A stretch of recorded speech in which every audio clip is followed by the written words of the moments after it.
Shalom pemirsa dimanapun Anda berada. Selamat datang pada program On Target dalam episode Menembus Sasaran. Hari ini kita akan membahas topik tepat sasaran. Benih mangga akan menghasilkan mangga. Benih durian akan menghasilkan durian. Setiap benih akan bertumbuh sesuai dengan sifat asal genetiknya. Gereja adalah wadah persemaian benih-benih kerajaan surga, dirawat, dipelihara hingga dewasa, menjadi serupa dengan sifat ilahi Kristus, dan bersaksi untuk menjangkau jiwa-jiwa. Jika jemaat kualitas rohaninya tidak bertumbuh, 5 tahun, 10 tahun tetap sama aja, pantas dipertanyakan, yang salah yang memberi makanan rohani, atau memang tidak pernah ada benih kehidupan di dalam jemaat tersebut. Walaupun secara kuantitas jemaatnya bertambah banyak, jemaat adalah tanggung jawab gembala sidang di hadapan Sang Gembala Agung. Jemaat bukanlah customer, dan gereja bukanlah perusahaan yang menjual acara rohani. Jemaat adalah anak-anak kerajaan yang dititipkan untuk didewasakan, agar kelak dapat menjadi prajurit Kristus. Saya terkadang merasa aneh jika orang Kristen hanya puas jadi pendengar saja, atau paling banter jadi relawan yang bantu-bantu kegiatan gereja. Jika tidak ada greget rohaninya, maka lama-kelamaan rohaninya semakin redup. Begitu rohaninya redup, kedagingan akan bangkit. Manusia lama hidup kembali. Semakin lama, semakin melenceng jauh dari sasaran keselamatan. Dan jika diteruskan, akibatnya akan sangat mengerikan.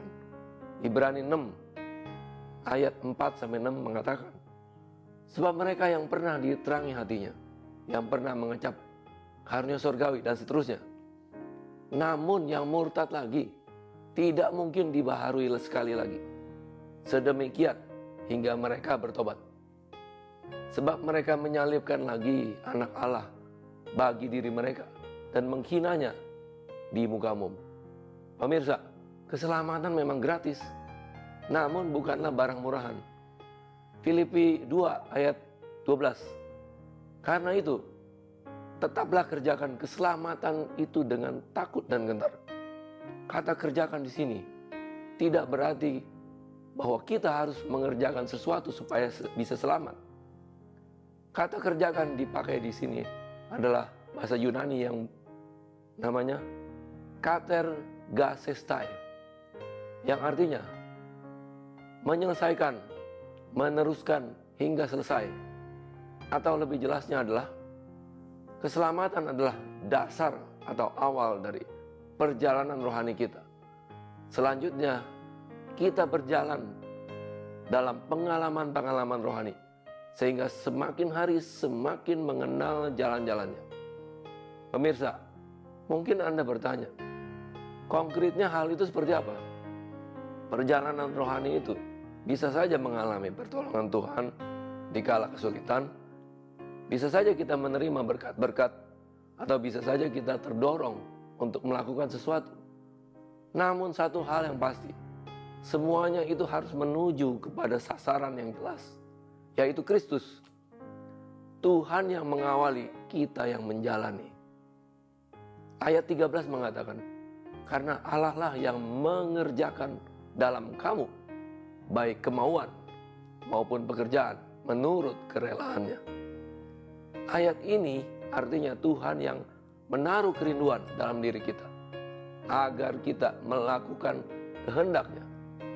Tuhan juga memberi kekuatan dan kuasa kepada kita untuk bisa melewati setiap tantangan dalam melakukan kehendaknya. Jadi dapat kita simpulkan bahwa segala pengalaman rohani kita harus mempunyai tujuan dan sasaran yang jelas, yaitu Kristus. Sasaran yang jelas pasti mempunyai awalan, atau dasar, atau akar, atau fondasi yang kokoh, yaitu keselamatan. Orang yang tidak punya dasar keselamatan atau pengalaman keselamatan cenderung akan bingung dan gamang. Karena dasar itu tidak pasti, maka tujuannya, sasarannya pasti tidak jelas. Mengapa demikian? Karena yang dialami hanya aktivitas atau agamawi saja, dengan pamrih dan iming-iming berkat melimpah. Walaupun pada mulanya penuh dengan semangat, lama-kelamaan pasti jenuh dan bosan. Bukankah ada pepatah yang mengatakan tidak ada pesta yang tidak usai? Setelah hura-hura rohani selesai, tamatlah sudah euforia itu. Yang tersisa hanyalah kelelahan dan kejenuhan. Perjalanan rohani ini justru membuktikan siapa yang dapat bertahan dan siapa yang gugur. Kita tidak bisa membohongi diri kita sendiri dengan berkat-berkat jasmani atau aktivitas pelayanan. Apakah kita bertanding di jalur yang benar atau tidak? Waktulah yang akan membuktikan. Seseorang yang mempunyai visi yang sudah jelas tidak mungkin melenceng ke kanan atau ke kiri.